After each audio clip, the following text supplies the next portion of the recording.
मौजूद हैं मुजफ्फरनगर में न्याय पार्टी के राष्ट्रीय अध्यक्ष एसपी सिंह साहब के पास।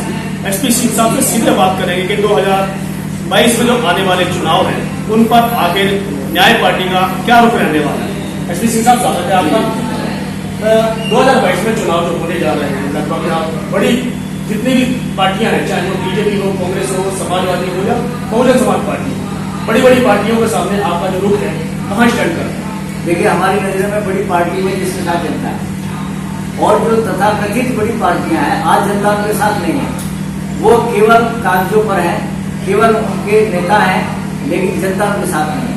और हम ये वादा करते हैं और हम ये दावा करते हैं कि ये जो जनता हमारे साथ है, न्याय पार्टी के साथ जनता है, तो न्याय पार्टी ही हमारी बड़ी पार्टी है। और न्याय पार्टी उत्तर प्रदेश की सभी सीटों पर चुनाव लड़ेगी, सभी 403 स्थानों पर चुनाव लड़ेगी। हमारी पूरी तैयारी है।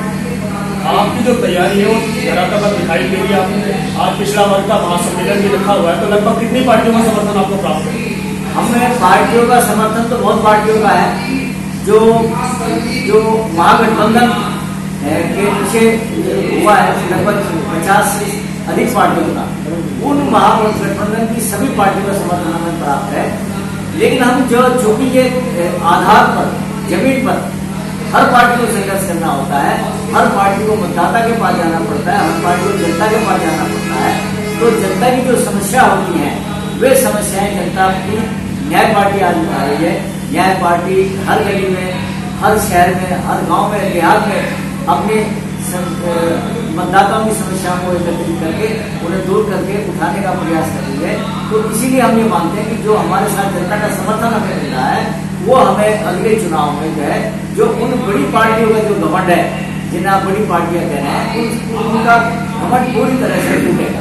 ये हमारा सर, मेरा एक सवाल है, इसको अन्यथा ना लीजिएगा।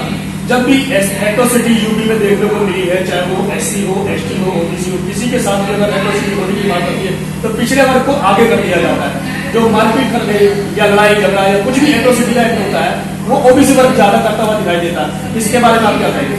देखिए, जो पीड़न की घटनाएं हैं और जिन पर जो है झूठे फर्जी केस लगाए जाते हैं या उन्हें किसी भी केस में करके बंद कर दिया जाता है, लेकिन सुनवाई उनकी होती नहीं है। और हम ये देख रहे हैं कि जितने भी, चाहे उन्नाव की घटना हो, चाहे दलित हाथरस की घटना हो दलित बेटी के साथ, चाहे दूसरी घटनाएं हो, एक लीपापोती करके और शासन के द्वारा एक जानी बूझी साजिश के तहत उन घटनाओं को दबा दिया जाता है और उन घटनाओं को दबा करके फर्जी साबित करने का प्रयास किया जाता है पहले। तो ये अन्याय और उत्पीड़न जो है पिछड़ा वर्ग कब तक सहन करता रहेगा? इसलिए पिछड़ा वर्ग अब जाग गया है और उस व्यवस्था परिवर्तन को करने के लिए तैयार है। क्योंकि पिछड़े वर्गों ने वोट दिया, आप सरकार में बैठ गए।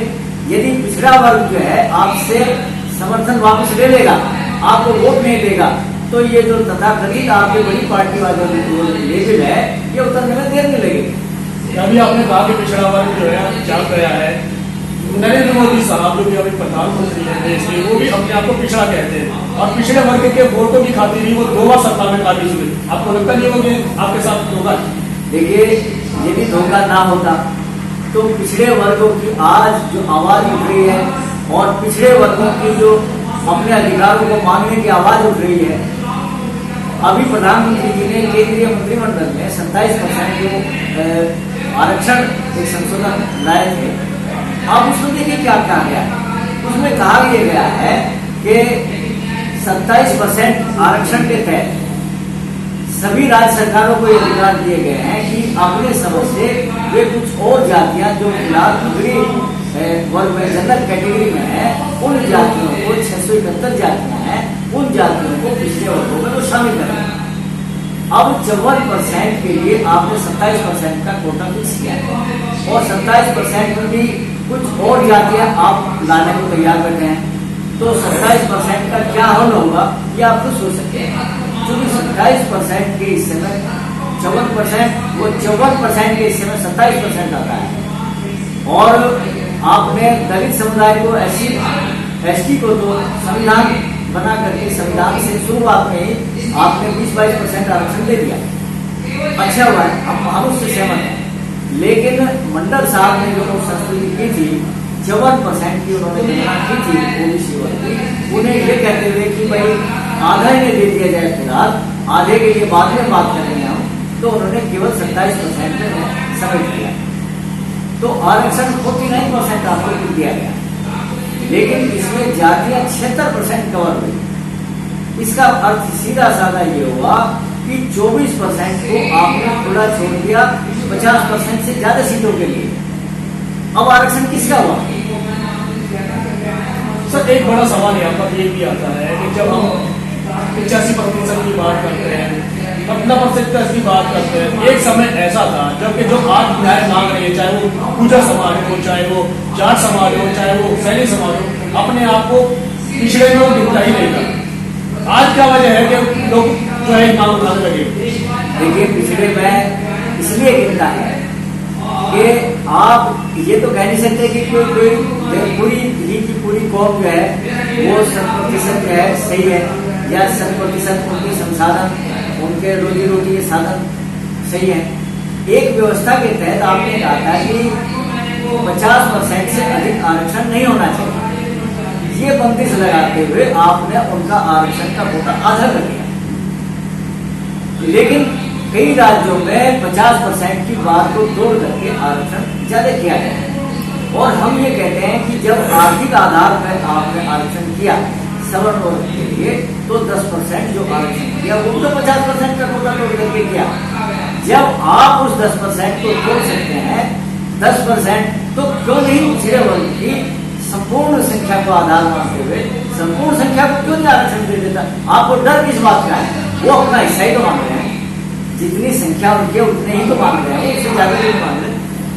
सर एक नारा आपने बताया था कि जितनी संख्या भारी उसकी उतनी हिस्सेदारी थी। ये पीछे बाबा साहब ने भी कहा, माशीराम साहब ने भी कहा, आप लोग भी वही बात कर रहे हैं।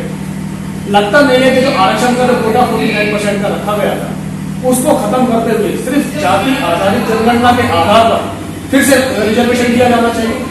बिल्कुल, मैं मानता हूँ कि पहले तो जातिगत जनगणना जरूरी है, क्योंकि उससे सही आंकड़े आएंगे तो इसमें परेशानी की क्या बात है? स्टैटिस्टिक्स कहता है कि आंकड़े आप सही ले लें। जब आंकड़े आपके पास सही आएंगे तो उसके आधार पर आपको नीतियां बनाने से एतराज क्या है और इससे नुकसान क्या होने वाला है, यह हमें बता दो।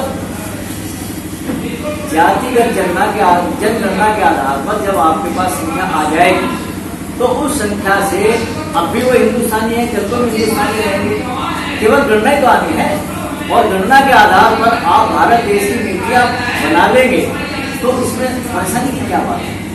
सर 2022 में चुनाव होने जा रहा है फिर से, और जिस आधार जो लग रहा है उसमें लगता है कि कृष्णपुर विधानसभा होने के ज्यादा आसार है, तो आपका स्टैंड क्या है?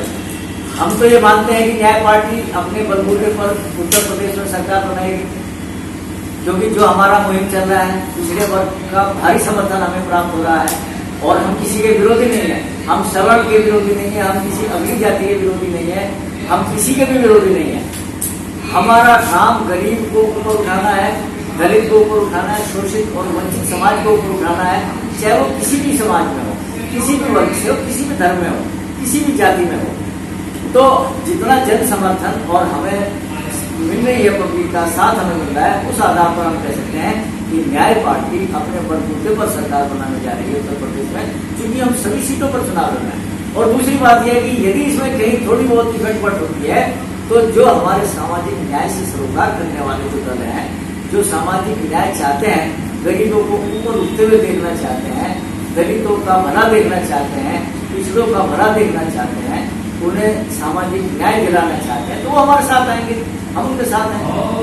तो ये थे हमारे साथ एसपी सिंह साहब, राष्ट्रीय अध्यक्ष न्याय पार्टी से, जिन्होंने साफ कह दिया है कि जो लोग सभी को समान रूप से सामान लेकर के साथ चलना चाहते हैं, ये उनके साथ हैं। और कोशिश ये रहेगी कि न्याय पार्टी सरकार बनाए, और अगर कहीं भी कृष्णपुर विधानसभा बनने की कोशिश भी होती है तो जो गरीब लोगों को साथ लेकर के साथ चलेगा उनका ये समर्थन करेंगे। इसी के साथ मैं सुनील अवैध, न्यूज टाइम।